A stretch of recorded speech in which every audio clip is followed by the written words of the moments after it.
Hello mga Ka-ECOP, I am Jose Roland Moya. The Employers Confederation of the Philippines, or ECOP, is here to ensure that your voice as employers is heard, articulated, and acted upon. ECOP addresses industrial relations issues, promotes social dialogue, and fosters proactive collaboration among employers and stakeholders. We are here to help employers become responsible, sustainable, and inclusive. ECOP has dual functions. First is its advocacy and lobbying role on labor and social policy issues on behalf of employers before the executive and legislative branches of the government. Second is the delivery of direct services, including training, capacity building, consultancy, provision of information, among others.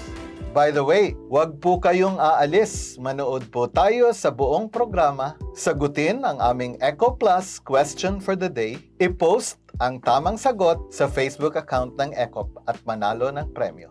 May I introduce to you my co-host in tonight's episode of our digital TV program, Miss Maria Flordelisa Liza Leong, Vice President for Advocacy, Communication, and Special Concerns of the Philippine Exporters Confederation Incorporated, or PhilExport. Thank you, Roland. Mga Ka-ECOP, welcome to ECOPlus, Amplifying Your Voice, every other Monday at 5:30 p.m.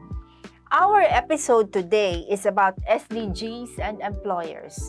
SDG, or the Sustainable Development Goals, is the world's shared plan to end extreme poverty, reduce inequality, and protect the planet by 2030. Adopted by 193 countries in 2015, the SDGs emerged from the most inclusive and comprehensive negotiations in the United Nations history and have inspired people from across sectors, geographies, and cultures. Achieving the goals by 2030 will require heroic and imaginative effort and determination to learn about what works and agility to adapt to new information and changing trends. Alamin po ang iba't ibang impormasyon mula sa ating mga panauhin ngayong gabi. Thank you very much, Lisa, for that introduction about SDGs, or Sustainable Development Goals. Ang unang makakasama natin ay si Undersecretary Rosemarie Edillon. Si Ma'am Rosemarie Edillon is the Planning and Policy Undersecretary of the National Economic and Development Authority, or NEDA. Hello, Undersecretary Edillon. Welcome to ECOPlus, Amplifying Your Voice. As a background to our discussion, can you tell us what the Sustainable Development Goals are, ma'am? Yes, so these Sustainable Development Goals, it consists of 17 goals, 169 targets, 232 indicators. It actually encapsulates the kind of life that we want, the world we want. And you can actually put it in 5 buckets. So there are goals pertaining to people. So that's your goals 1, 2, 3, 4, 5, 6 on poverty, hunger, health, education, gender equality, water and sanitation. There are goals pertaining to prosperity or the economy. So with respect to clean energy, economic growth, and then infrastructure, and then pertaining to planet itself. And then how do you want this relationship to be? So in terms of you want reduced inequalities, you want sustainable consumption and production. And then there's also about peace, and then there's partnership. So it's actually, it like I said, it encapsulates, characterizes the world we want, where there's no more poverty, no hunger, no people being discriminated against on the basis of gender, on the basis of race. Everyone has clean water. You have inclusive prosperity. There's peace. And at the same time, we are able to take care of the planet so that the next generation would be enjoying it as much as we do, and probably even more. Now, what are the most important SDGs for the country, for the Philippines? Yeah, for the Philippines, actually, we consider all the SDGs very important because in reality, all these goals, 17 goals, are interlinked. So you really cannot cherry pick on this. Yeah, so that's it. In particular, we are looking at those SDGs for which it's something that we have not really emphasized before, like the SDGs on the environment or the interplay between the economy and the environment. So I'm talking about SDG 12, about sustainable consumption and production. And that's the reason why we're putting emphasis on that, is because it's what we call a very pivotal SDGs. So it's interlinked with so many other goals. So for that reason, and because this is something that, like I said, not really quite in the mindset of businesses and individuals. And that's the reason why we're giving it some prominence at this point. But in reality, all the goals are important for the Philippines.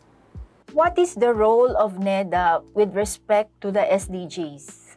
Yeah, so the NEDA is actually kind of the steward, and we are the advocate for the SDG. And the reason why the NEDA took this on is because of our stewardship of the ambition natin 2040. Because we have determined at the onset that we need to be able to attain the SDGs before we can attain the ambition natin 2040. You need to have first inclusive prosperity so that every Filipino would be able to enjoy this matatag, maginhawa, panatag na buhay.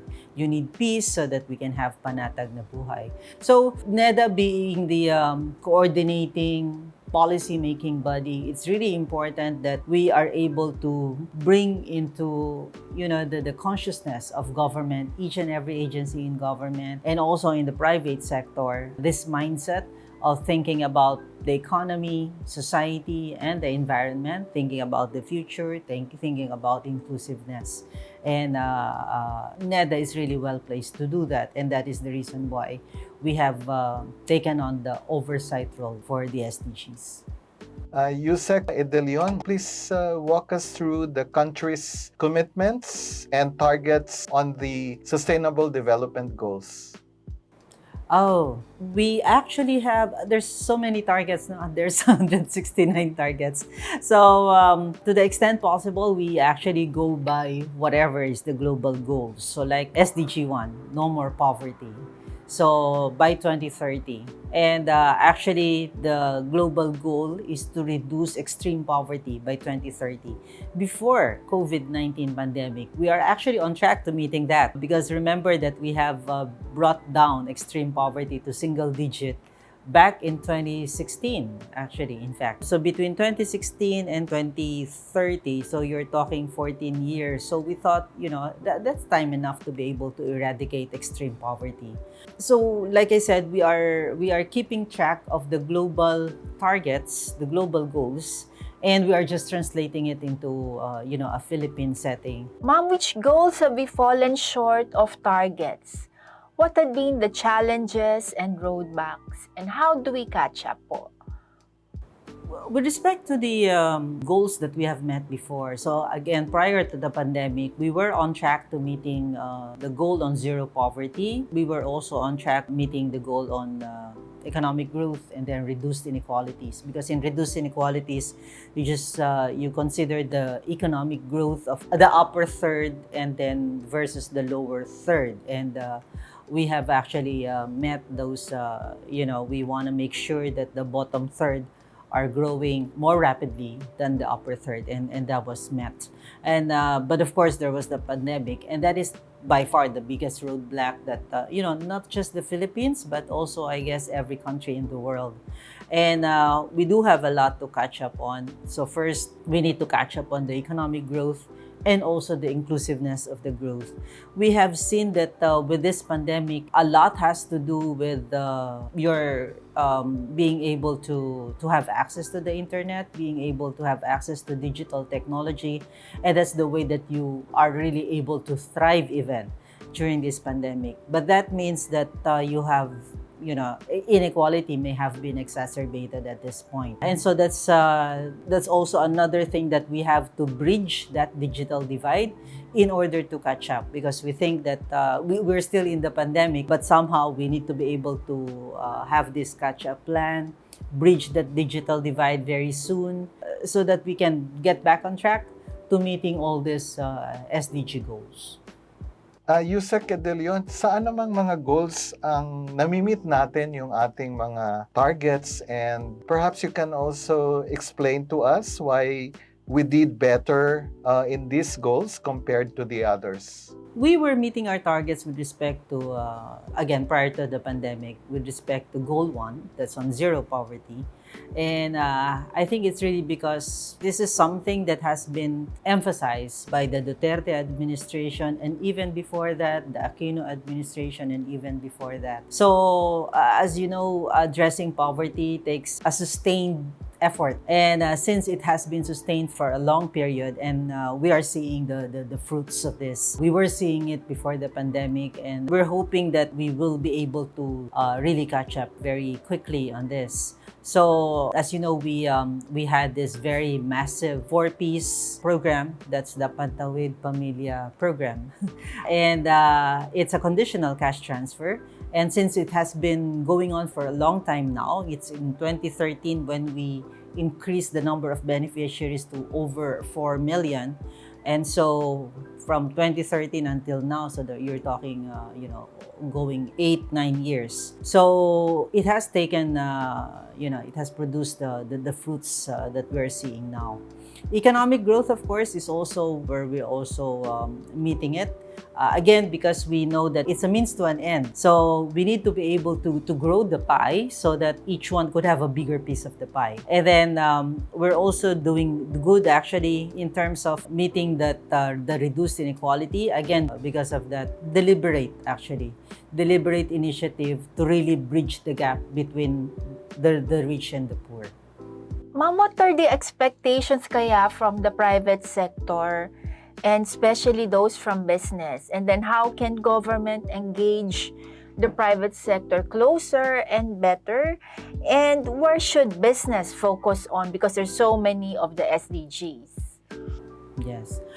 Businesses really they have a very huge role to play in meeting the SDGs because they're the bigger part of the prosperity agenda of the SDG. And then with respect to the prosperity, we want that this kind of prosperity would be sustainable, and this kind of prosperity would be inclusive. So those two parts are actually, I think, should be in the consciousness of businesses. Prior to the pandemic, we were advocating for sustainable consumption and production. We have actually come up with an action plan for sustainable consumption and production so that businesses would undertake production practices that are responsible, that are sustainable. So we're hoping that is something that we can go back to again, especially now that we're kind of getting into the steady state of this pandemic. And we think that, like I said, this is something that will not, the COVID-19 will probably not go away for some time. But the issue on the problem of the climate change is actually still there. And therefore, we all need to work together so that we are able to address those problems of climate change. And a lot of that has to do with production practices and, of course, consumption practices. Now, in terms of enhancing this engagement with the private sector, we have this subcommittee on the SDGs. The subcommittee on the SDGs is under the DBCC, that's the Development Budget Coordination Committee of the NEDA board.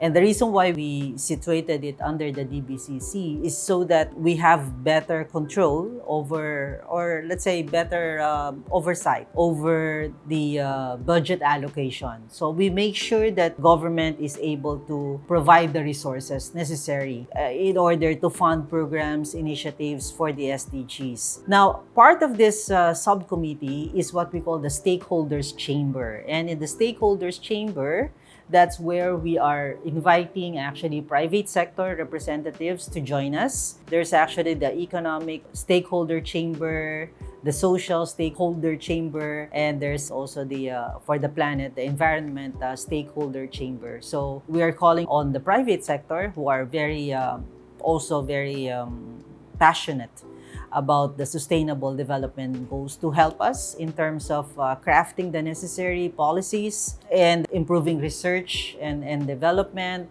putting in place the right information, education, so that businesses and people would really have it in their mindset to meet these sustainable development goals for all of us.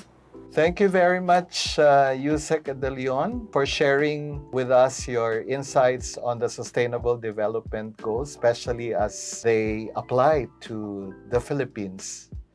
Thank you for the fruitful discussion, Undersecretary Edillon.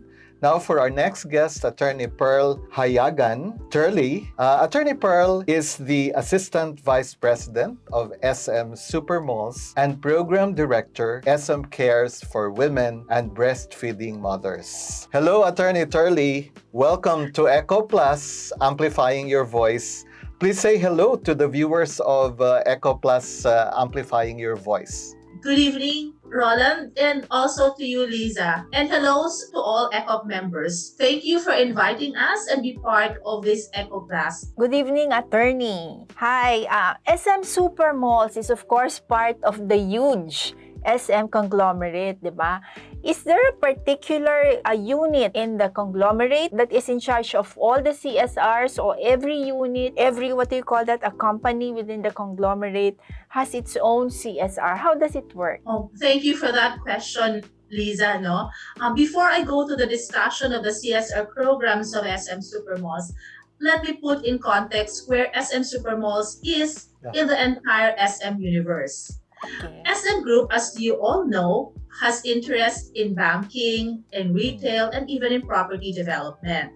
Our holding company is SM Investments Corporation, or SMIC. Then SMIC's property arm is SM Prime Holdings Incorporated, or SM Prime. And we in SM Supermalls is the management company of SM Prime. So we are the malls, the cinemas, the food court, the ice skating rinks, the bowling centers, the amusement parks, SM Arena. So SM Cares, a division of SM Foundation, is the corporate social responsibility arm of SM Prime. We're very proud of the work that we do in SM Cares. This is where the umbrella or the home to the advocacies which SM deems so important. We support communities and promote social inclusion for the youth and children, for women and breastfeeding mothers, to which I belong, senior citizens, persons with disabilities, and of course, the protection of the environment, including the expansion of bike-friendly malls. Their advocacies are led and supported, and our employees are actively involved in it, together with our partners and the communities that we operate in. So we make sure that we collaborate with the public and private sectors and members of the society for strategic initiatives to make SM Malls a place for all, where no one is left behind. So, Attorney Pearl, what role does Sustainable Development Goals play in your corporate social responsibility programs? And of course, there are so many SDGs, but which of these SDGs are you giving priority to, and why? Thank you for that question, Roland. As a responsible mall developer, SM Prime ensures that its programs, not only the CSR programs, serve as catalysts for positive change for the community that we serve. So our programs, in fact, support the 17 UN Sustainable Development Goals. In fact, our 2020 disclosure to the SEC through our integrated report listed that we have programs for all the 17 sustainable goals. But of course, as a responsible corporate citizen, as an employer, we really do have SDG 8, or the decent work and economic growth, simply by having our employees or employing employees, not only our own employees, but also tenant employees, third-party providers, and all of those which are affected by our presence in the community that have a generate economic activity. As we all know, diba? When we put up a mall in a particular area, that area becomes a hub of economic activity. The business community eventually would have a very good return, even in the investment of some other people inside the community. And so we're happy to note that we contribute to the economic growth, not only of the community, but also of the nation. And for our CSR programs, in SM Supermalls, the focus are environment and social related SDGs. Thus, our activities have SDGs in mind. So if you allow me to go through some of these SDGs, I'll run through some of these important programs. So, of course, for social, we have SDG 3 or health and well-being. Aside from our usual projects or programs in breastfeeding mothers, and we have breastfeeding stations in all of our malls, our support for breast cancer awareness and prevention, the HMO coverage for our employees on health and wellness, including mental health. This was magnified, the health and well-being, our SDG 3 was really magnified in the height of COVID pandemic. Our malls really helped in so many ways. Our SM Foundation donated PPEs and medical equipment to help the government's effort to stop the spread of COVID. And in fact, I'm happy to say or to announce that on March 23, we were just awarded, SM Supermalls was just awarded by the government as the biggest or the largest private sector partner of government in its vaccination program. So talagang in the health and well-being, we're very strong in that. And we're happy to be a partner of government in that endeavor. And then, of course, we have SDG 5, gender inequality. In SM, there is no more glass ceiling to break, so to speak, as we had even our woman president for SM Supermalls. She retired now, and we now have SM Mr. Stephen Pan as our president. But the women leaders, which are 56% managers and executives are women, are not also made of glass. Well, so if there is a calamity and they have to be in the forefront, they will do that. We have very strong women leaders. And we do not just rely on this inside the organization, that we already have a strong empowered women team inside the organization, but we also ensure that we even have an SM Cares program for women. And of course, we signed the Women Empowerment Principles with UN Women. And we also support the UNDRR, Women International Network for Disaster Risk Reduction Excellence Awards, where we sponsor the Excellence Award for Leadership in the Asia Pacific region to show our commitment really for gender equality, not only inside the organization, but also outside and even in the international arena. And allow me to also tell you about SDG 10 that we have, reduce inequality. Our facilities are PWD friendly to ensure their inclusion in society with our Angels Walk for Autism. And then, in fact, this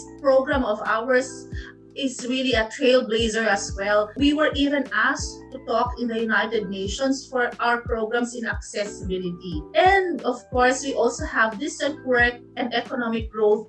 CUC, we have also senior citizens who are part-time workers in our malls as greeters. So that's SDG 8. That's for people. Okay, Attorney, congratulations. I can imagine how busy the CSR group SM Cares is, because as you mentioned, SM has varied interests. But how do you define sustainability? Is that true for all the businesses and the units that SM has? I'll only speak for SM Supermalls, but yeah, we, as an entire SM group, of course, the focus is really sustainability, ensuring that we manage our business sustainably despite the environmental challenges that we face.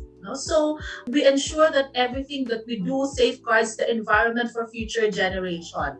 So how do we do this? Of course, first and foremost, we believe in compliance. We comply with government rules and regulations that affect our businesses. So we are committed to sustainability and incorporate the key principles of environment, social, and governance for business strategies and operations. So you will see that although we are a catalyst of growth, we are also a steward for the environment, and we take that seriously.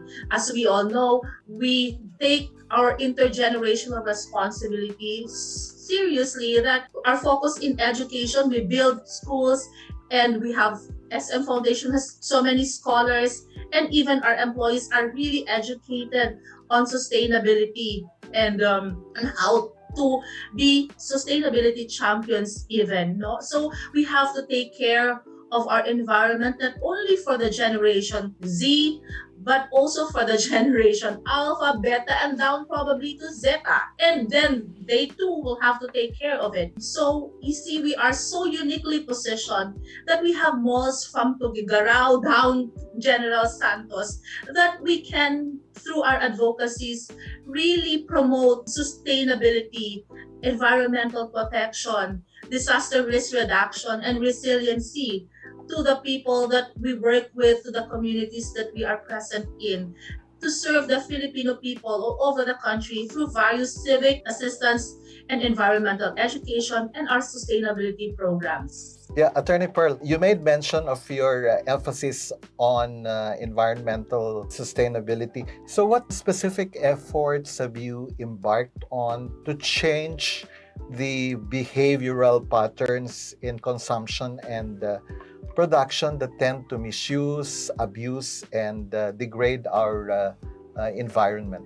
Okay, first and foremost, I would like to reiterate that we put emphasis so much on compliance. So therefore, we have to comply with environmental laws and protection, including the Solid Waste Management Act. So one of our pillars in sustainability is really for solid waste management. And we have done much in initiating behavioral change in the public. We so believe, that we did contribute a lot to changing how people would manage their waste through our Trash to Cash program that we launched as early as 2006. I'm sure Mr. Roland, Miss Lisa, somehow, somewhere, when you go to a SM mall, you'd see some of these Trash to Cash programs wherein some of our mall goers or tenants or the members of our community would bring their plastic waste, their paper, the metals that could be recycled.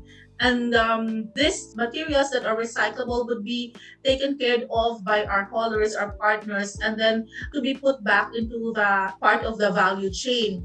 So we also have pioneered also the eco bag, when even before some of our LGUs would have their ordinances banning the use of plastic bags. Of course, actually, let me just go back to all of these programs were really started by the chairman of the executive committee of SM Prime, Mr. Hans TC, because when he was still the head of the engineering, he really pioneered the energy efficient malls. And we changed our air conditioning system to something that would have an energy efficiency, not only for safety, for the protection of the environment, but also in the long run for cost saving measures as well. Yeah, Attorney, congratulations kasi I'm sure all these efforts, measures are creating positive impacts on SM's operations kasi ang laki ng SM, di ba? And to do this successfully, you need to engage parang whole of SM approach. So, how are your employees engaged in this process? Na-internalize na rin ba nila yung CSR program ng SM? Oh yes, as I had stated earlier, our CSR programs are led by employees and actively supported by our employees as well. So when we do some of the CSR programs, our employees are in the forefront of volunteerism, in the forefront of doing all of these CSR projects that we have. But one of the efforts that we do is we constantly do webinars or education campaign so that all of our employees would also be part of what we call as sustainability champions. So from in their own little way or in their own homes, they also internalize sustainability, the tips that we give to them and the learnings that they get from the organization. Attorney Pearl, napakalawak ng SM universe. Universe ang term kanina ginamit mo, no? Talagang universe siya. At dahil malawak ang SM conglomerate, syempre ang dami yung mga programs, activities at ito ay napaliwanag mo na sa amin ni Lisa at sa ating mga taga-panood. Anong mga grupo outside of SM ang meron kayong engagement or which are your partners in the implementation of your key sustainability initiatives? Okay, thank you for that. Both in the public and private sectors. Yes, as I said, we are very strong in PPP, your public-private partnership, and even private partnership. No? So we have more than 40 groups that we are partnered with. So this include government organizations and agencies like DNR, Department of Energy, Bureau of Fire Protection, and DSWD, Department of Health, National Youth Commission, and then of course international organizations like UNICEF, United Nations Office for Disaster Risk Reduction or UNDRR. We even have partnership with the US Embassy for our Green Film Festival. And for the local, we have partnership with schools and NGOs as well. The Philippine Foundation for the Rehabilitation of the Disabled, Philippine Breast Cancer Society, Global Peace Foundation, and the Philippine Reef and Rainforest Conservation Foundation, and even WWF Philippines, no, and Earth Day Network, and Plastic Credit Exchange for our plastic waste collection. Ang dami, USAID. So we would like to say that sustainability, environmental protection, and disaster risk reduction and resiliency is not something that is confined to one organization, to the SM group, but it is a shared responsibility for everyone. It is a collaborative effort that we must do in order for us to really ensure that our children's children will still have a better environment, or a good environment and a better future. And as we move forward and as we embrace development, we are really prepared for that, and that our businesses, including ours in SM, are really sustainable and ready to take on the challenges even of the changing environment that we are in right now. Yeah, Attorney Pearl, your final words, please. Thank you very much to ECOP. Thank you, Lisa and Roland, for such a very nice conversation that we have today. And I would like to say that on behalf of SM Supermalls and SM Cares, we appreciate you inviting us to present to you our programs and our efforts for the SDGs. Thank you very much, Attorney Pearl Turley, for your time and sharing the programs and the initiatives of SM Supermalls on the Sustainable Development Goals. Before we proceed to our last guest for tonight, mga Ka-ECOP, we will be right back after this segment.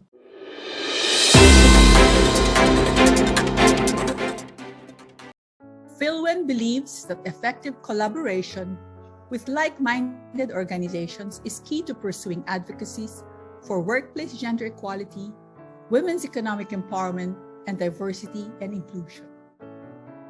ECOP and PhilWen's work in the business sector are aligned. We work with companies through evidence-based strategies, capacity-building activities, and tools for workforce development. Our membership in ECOP and our role as co-chair of the Revive Diversity and Inclusion Committee is a testament to the importance of D&I in business and socio-economic development.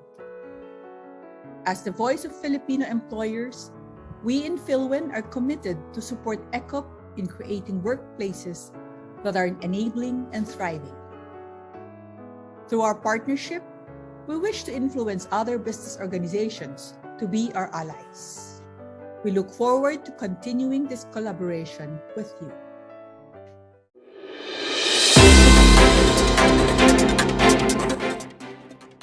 And we're back.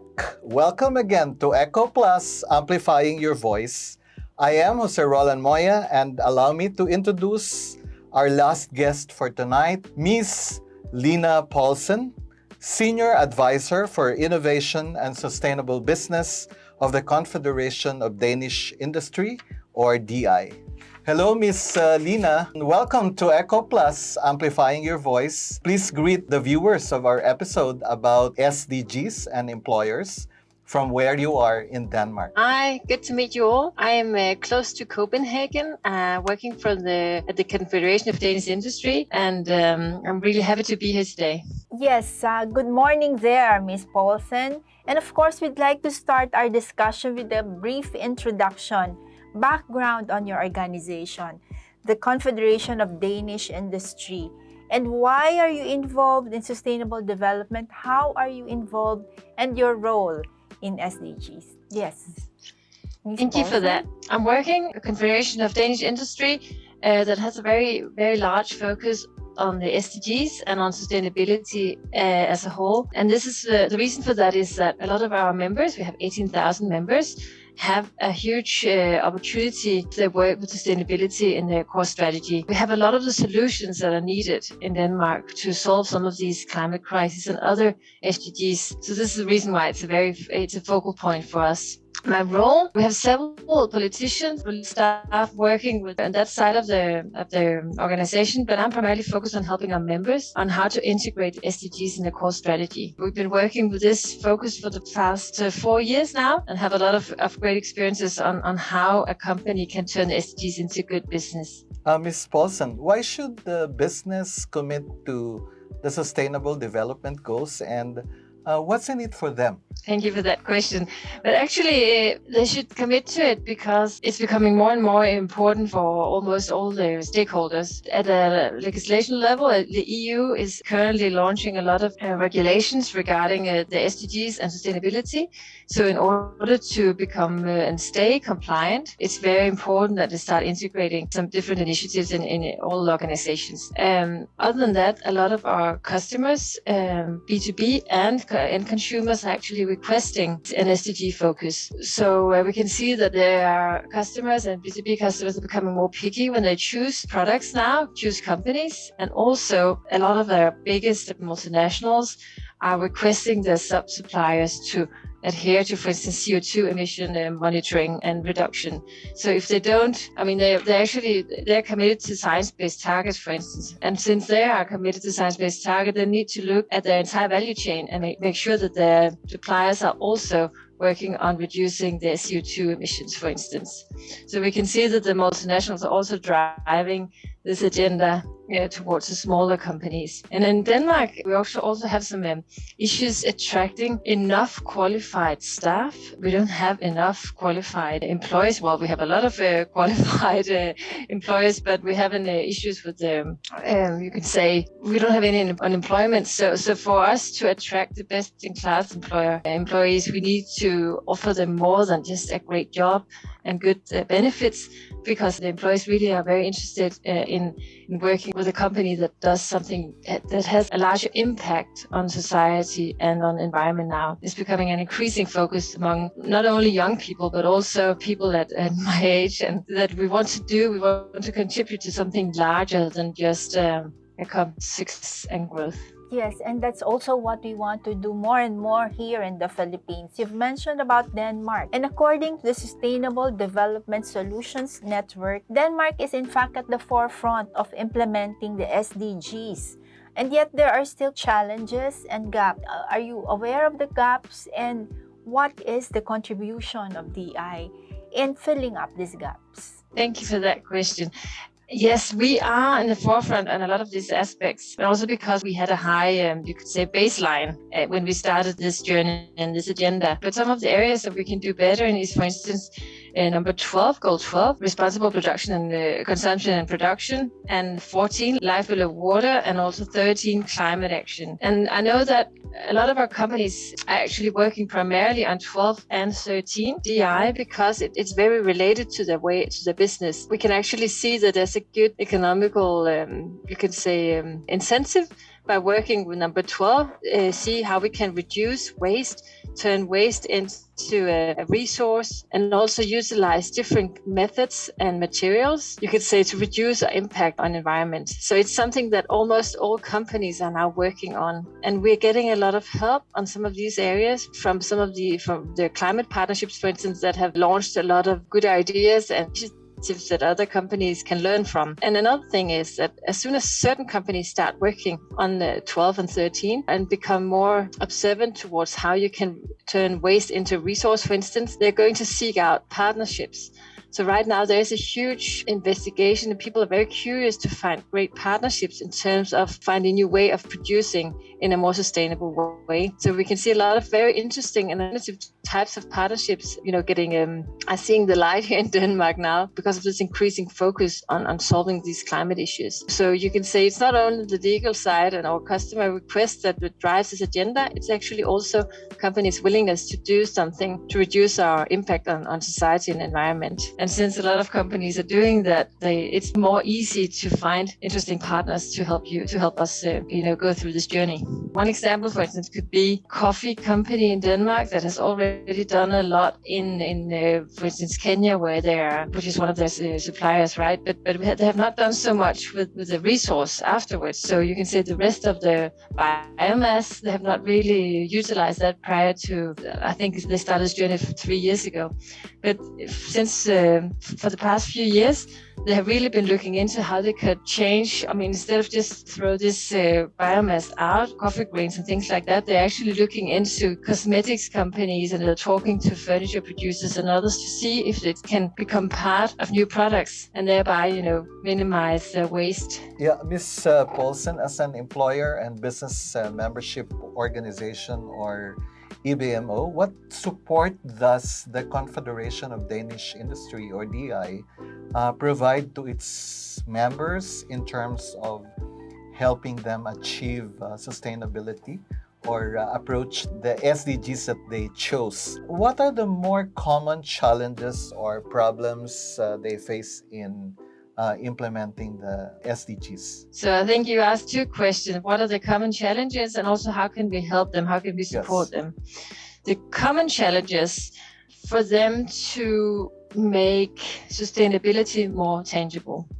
So because everybody wants to improve their business, they are a little bit unaware of where to start, what makes most sense for them, right? So the first step is to look at sustainability in a more concrete way. So, and in terms of that, we always use the SDGs because they're way more tangible than sustainability as a whole or CSR, right? So we use this SDGs as a framework for working with the companies for them to identify specifically which of the SDGs they have an opportunity to help solve, right? So it becomes more tangible for them when they use the SDGs. That's the first part, is how can we make a difference here? As soon as they've identified some of the focus areas that is really interesting for them to work with, and it could both generate better business but also make a huge difference in terms of society and environment. After they have decided different focus points, focus areas, the next problem they encounter is how we figure out which of this focus point and what kind of activities are most interesting for us to work with. So this prioritization is something that they also struggle with, and for them to be able to prioritize which initiatives and investments are most interesting, they usually need to do some sort of measurement. So they need to start documenting and measuring and look at all the data they have, both internal data, but also they might also need to go out to customers and investigate if this is relevant for the customers, this journey that they are considering venturing into. They need to spend a lot of time working on data gathering and also measuring where they can make most impact. And then another thing that's also difficult for them is to ensure that they have that they're engaging all the employees in this journey, because this agenda is not sufficient. It cannot just sit in a department or only be led by the top, but don't have any, they need to have advocates throughout the entire organization. So we also help them motivate the entire organization, all the employees and other stakeholders in this agenda. And usually this happens by asking individual employees or departments on how they can contribute to this agenda. So let's say they choose a focal point called Let's Minimize Waste. We need to ensure that this agenda is understood by the entire organization, and then they can all find their own role in this agenda. Not only at department level, but actually also at individual level. And another thing that is kind of difficult for them is to understand when they can start communicating about this journey, both the journey itself, but also the products they have that have some sort of sustainable or green impact. Yeah, thank you, Ms. Poulsen. And I think that's a good segue to our next question, which is, you've also been working with other business organizations in other countries and regions. Africa included. Can you share with us some programs that worked and some good practices maybe that others can inspire and learn from? Especially here in the Philippines. Especially here in the Philippines, because as what you mentioned, some applications and implementation are really very practical. And in fact, we're doing day to day, but we're not aware that this is part of SDG.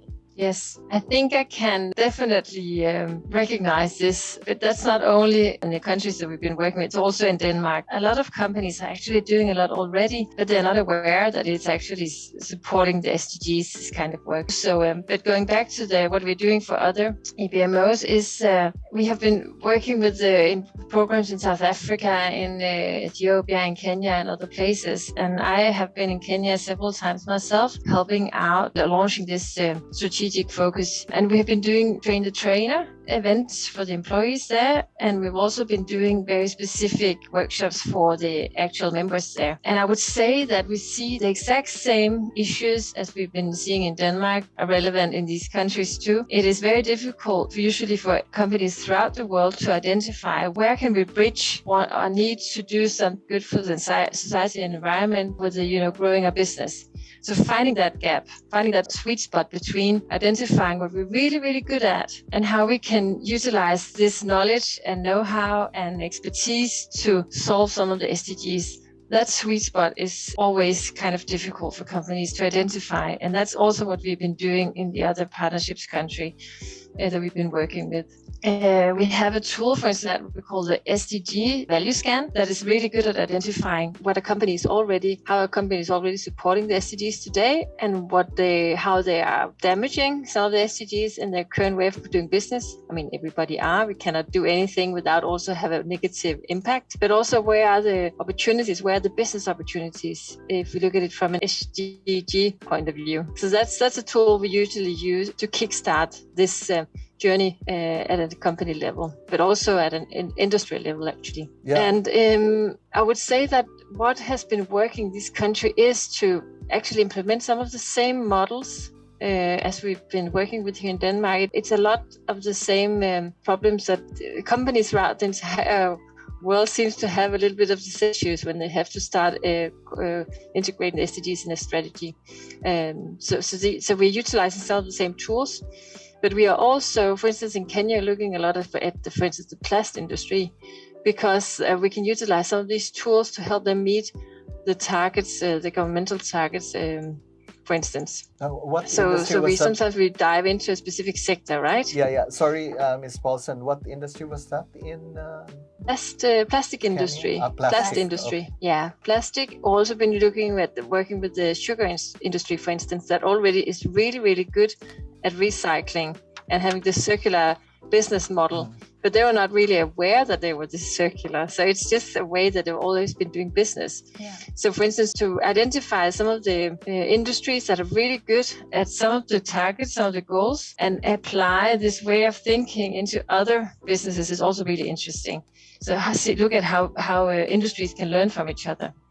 Ms. Poulsen, can you please elaborate a little more about this circular industry that you mentioned earlier? Yes, it's just that we can see, for instance, in the sugar industry, they're really good at reutilizing all biomass, all waste into some other areas of the organization. For instance, for fueling the machinery, for instance, or some of it. I mean, even what would usually have been utilized as considered waste have turned into, I can't remember the name now, but these small bricks that you can use for heating. Yeah. So they now started a small production where they're also using these bricks for heating that they can actually sell to the local community and so on. So in theory, if you look at a sugar plant in Kenya, there's just no waste at all. Everything has been turned into a resource. They've been doing it because it was good for it was economical sound decision back in the days, but actually they're also supporting the SDG number 12 and 13 substantially doing business this way. So this is a good example of how you can actually bridge both business efficiency and also you can say helping out environmental issues, right? Yeah. Ms. Poulsen, the first strategic partnership agreement between the Employers Confederation of the Philippines and the Confederation of Danish Industry focused on strengthening and promoting bipartisan. A second SPA is now being discussed, and it has been agreed that one of the main objectives of this continued partnership between our organizations is the promotion of SDGs and helping enterprises integrate SDGs in their business models. So what kind of approach do you think should the project take on based on your experience in Kenya, in Ethiopia, to successfully get the buy-in of Filipino businesses, especially the micro, small, and medium enterprises? What factors must be considered? I think I would look into focusing on specific industries and maybe even gather a few industries at the same time, but making sure that you have more companies from the same industries working together, maybe in groups where they also have meeting other types of industries, because industries can usually learn a lot from each other.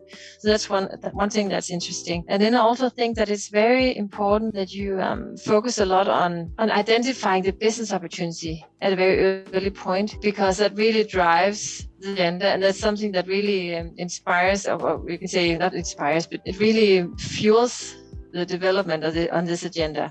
So if you have the opportunity to very quickly look into the members that you invite for this program should definitely look at their value chain, look at their customers, and look into what is interesting for them and how can we make sure that we provide solutions that is interesting for them as well. Because we can just see that also here in Denmark, I mean, as soon as customers start demanding some specific products or ways of doing the business or measurement of CO2 or whatever, as soon as it's requested by a customer, all organizations usually are very good at meeting these requests. So, I mean, you should look at your members' customers and figure out who is most likely to be focusing on this in the near future, and start helping these members. And also, I think that it's a very good starting point is again to work with, for instance, this rally scan tools that we talked about before, because it very quickly identifies the bridge between the competences of an organization and the areas in which they can have a major impact. And I also think that you should definitely focus a lot on the whole measurement part, CSR reporting, measurement of emissions and things like that, because that's something that we can see is very difficult for companies to, there's a lot of frameworks that you can use for that, and it's very difficult for companies to identify the one that is most important and interesting for them to work with. So there are some areas that I would definitely focus on. And then of course, if you have, I mean, I would also make sure that I identified some of the primary issues or problems that you have in your region, and find out which industry has the prerequisite for solving some of those, and then maybe start with that group of companies, because it would be very interesting for you to make a quick turnaround and actually see very, very fast that it makes a difference. I mean, people want to see quick results to feel that they have that this agenda is really interesting, right? So you can have some very long-term targets, bigger projects, but it's also important to have some small, I mean, take down the low-hanging fruits and very easily very fast show that it actually makes a difference to work on with this agenda. Yes, thank you so much, Ms. Poulsen. All this information are really relevant and helpful. No, it's very overwhelming, the SDGs, especially if we're talking about SMEs, small and medium enterprises, and small economies. And so, is there a portal or a resource where beginners, for example, those who are just starting or those who are challenged in the implementation can look at? So they have all the information, maybe perhaps models, examples, good practices that can inspire them to move on and implement the SDGs. Right now we have one, but it's unfortunately still in Danish. But I'm sure that I think Global Compact, UN Global Compact, is a good way to look into the SDGs and also see how you can look at how you can start measuring some of your initiatives within both environment and society. Because I mean, Global Compact Network is known worldwide. They have some very, very good starting points. So I would definitely start looking into them. And then of course we will always be happy to share with you some of our English tools and literature and things like that. So we'd be happy to to provide you with information, you and your company. So always, reach out to us, and then we can make sure to send you a lot of relevant information, at least until our site is in English, so you could tap into that one too. Yes, thank you so much. Thank you so much. Thank you so much, Ms. Poulsen, for sharing your insight, your thoughts, and your experience, especially in the implementation of SDGs, not only in Denmark, but in other parts of the world, including Africa. We hope that we can look at these models for possible emulation or implementation in the Philippines as we move on to the second strategic partnership agreement between the Employers Confederation of the Philippines and the Confederation of Danish Industry. Thank you very much, Ms. Poulsen. Thank you so much. Thank you for the fruitful discussion, Ms. Poulsen. Let's have a short break for the ECOPlus Amplifying Your Voice Netizens Q&A.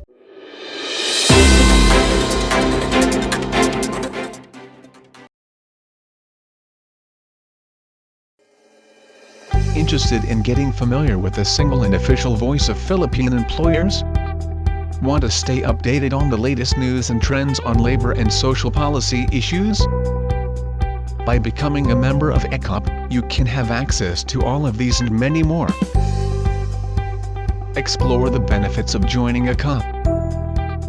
ECOP provides its members with a comprehensive range of services that includes training, advocacy, and information through seminars, research publications and networking. The ECOP Help Desk provides assistance to members who may have questions or concerns on issues regarding human resource management, HRM, industrial relations, IR, and occupational safety and health, OSH. Managed and operated internally using ECOP facilities and technical staff, the Help Desk can be easily accessed through multiple platforms. We regularly conduct free webinars to keep our constituents in the business community abreast with the latest and upcoming developments on industrial relations, social policies, and related topics. Aside from free webinars, we offer to members big discounts in our public training programs, seminars, and workshops on IR, HR, OSH, and a lot more. Philippine employers are represented by ECOP in various tripartite bodies. ECOP's participation in congressional hearings and other policy consultations ensures that the voice of employers is articulated, heard and acted upon. As a member, you can network and join events that bring together company representatives to discuss developments and issues on industrial relations and human resources management through our Members' General Meeting, MGM. Aside from this, you can attend, discover ECOP, an interactive forum organized for members and non-members alike to familiarize them with ECOP's advocacies, activities, and programs. An overview of pending labor bills in Congress and proposed policy issuances discussed in the Technical Executive Committee of the Department of Labor and Employment are usually presented. We provide a learning and sharing platform among representatives of our member companies through our ECOP networks. ECOP Networks has 3 fields of specialization, which are industrial relations and human resources, IR/HR, occupational safety and health, OSH, and corporate social responsibility and responsible business conduct, CSR, RBC. As a member company, your management or HR representatives will have the opportunity to receive full overseas technical scholarship on topics such as industrial relations, human resource management, and occupational safety and health organized in Japan. ECOP also organizes the annual National Conference of Employers, where our members enjoy discounts when participating. Lastly, you will enjoy other benefits such as up-to-date, informative e-bulletin and research publications. We provide our members up-to-date and relevant news, studies and statistics gathered from reputable agencies, as well as trends and practices directly collected from various industries. Our members can enjoy 50% discount on research publications such as Corporate Compensation Survey and CBA Report. Free conferences, workshops, or seminars by invitation through ECOP special projects. exclusive access to members-only page in the ECOP website where you can review different project tools, documents, copies of position papers, minutes of committee meeting, and loads of other records. ECOPlus, Amplifying Your Voice is ECOP's digital television program that airs regularly in various social media platforms. The program discusses ECOP's advocacies and programs. It also features interviews with employers, practitioners and policymakers on current, evolving and future workplace issues. Airs twice a month, 5:30 p.m., on our Facebook page and YouTube channel. As our members continue to grow their businesses, ECOP will always continue its mandate of protecting the interest and advocating the welfare of the business community. Discover the many ways you can support your business or enterprise today. Join the Employers Confederation of the Philippines. Your partner. Your advocate. The single and official voice of the Philippine employers on labor and social policy issues.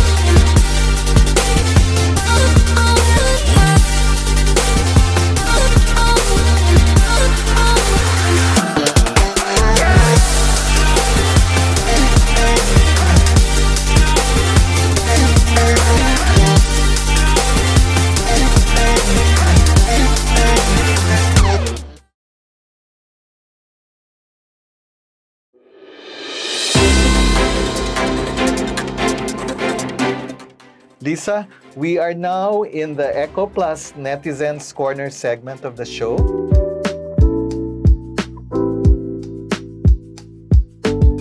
This one is from ECOP Facebook account, and the question comes from Abner. His question is, Hi, maliit lang kaming company sa Bohol. Bilang owner, gusto kong mag-give back sa community.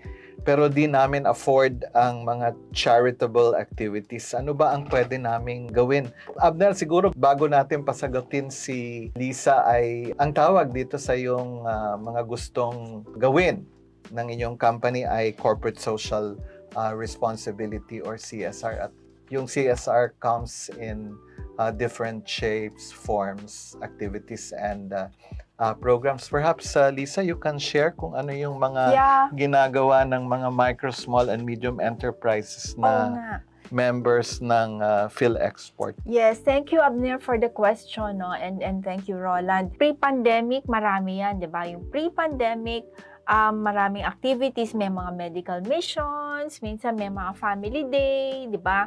Tree planting is another example of CSR na hindi naman mahal yun, no? Kasi may mga free na seedlings na binibigay, for example, ang Department of Agriculture, no? Meron ding tree planting program ang DNR and the DA. So, makikipag-coordinate lang yung mga kumpanya sa mga agencies na to. And nitong pandemic, Roland, di ba, nauso yung mga plantitos and plantita. Yes. So, kahit in the company, no, sa mga bahay-bahay, pwedeng magtanim-tanim. And yun, yung issue ng sustainability, ng food self-sufficiency, di ba, ng logistics, supply chain, ay lumabas nung pandemic. So, ito ang, I think, yung pinakamalakas na CSR. This pandemic, Roland. And then, of course, yung mga kumpanya na makaka-afford, may mga paayuda sa mga pamilya ng mga empleyado, no? May mga gift baskets, food packs, baskets, food packs, o pati kaya yung mga health kits. Yes, these are small contributions, no? A way of giving back na hindi naman kailangang mahal. Yes, syempre yung kakayanin ng kumpanya because otherwise hindi naman siya magiging sustainable. Kami naman, Lisa, sa ECOP ay ang tawag namin sa corporate social responsibility ay responsible business conduct. Nagkaroon ng rebranding at medyo ang focus nitong responsible business conduct ay yung dapat siguraduhin ng company na nag-compliant siya sa mga national, for example, labor standards, laws and regulations. Ito tinitingnan din yung compliance ng company sa mga international frameworks. Alam naman natin, Lisa, na especially if you are an exporter, ay tinitingnan ng mga buyers mo yung compliance sa codes of conduct at saka sa mga international standards related to human rights, to gender, to equality, diversity, occupational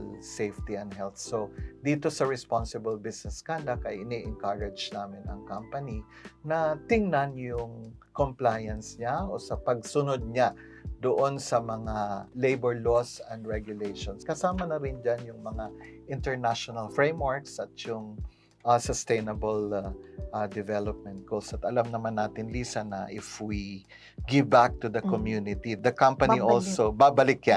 Sa company. In fact, yung CSR really makes business sense. No? Yes. Really makes business sense because ito ay stakeholders mo bumabalik. No? These are your stakeholders that you are also responding to or engaging with in the SDG program. Yeah.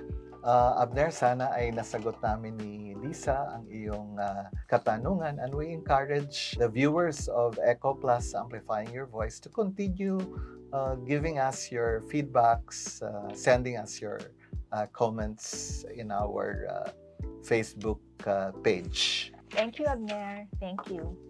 For our netizens, kanina binanggit namin ang ECOPlus question for the day na dapat abangan para manalo ng papremyo.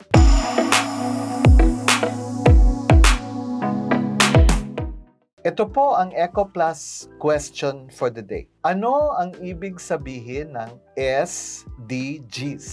Lisa, paano ba sasagutan ang ECOPlus question for the day para manalo ng madali lang, Roland. I-comment ang sagot sa Facebook account ng ECOP. #ECOPlus Amplifying Your Voice, space, your answer, space, anong title ng episode na ito. Don't forget to like and share ang episode na ito sa ECOP Facebook page. At ang mapipiling mananalo ay ino-notify sa Facebook page din po ng ECOP at bibigyan ng instructions kung paano makukuha ang premyo. Ano ba premyo, Roland? Uy, cash yan. Pinapadala sa GCash.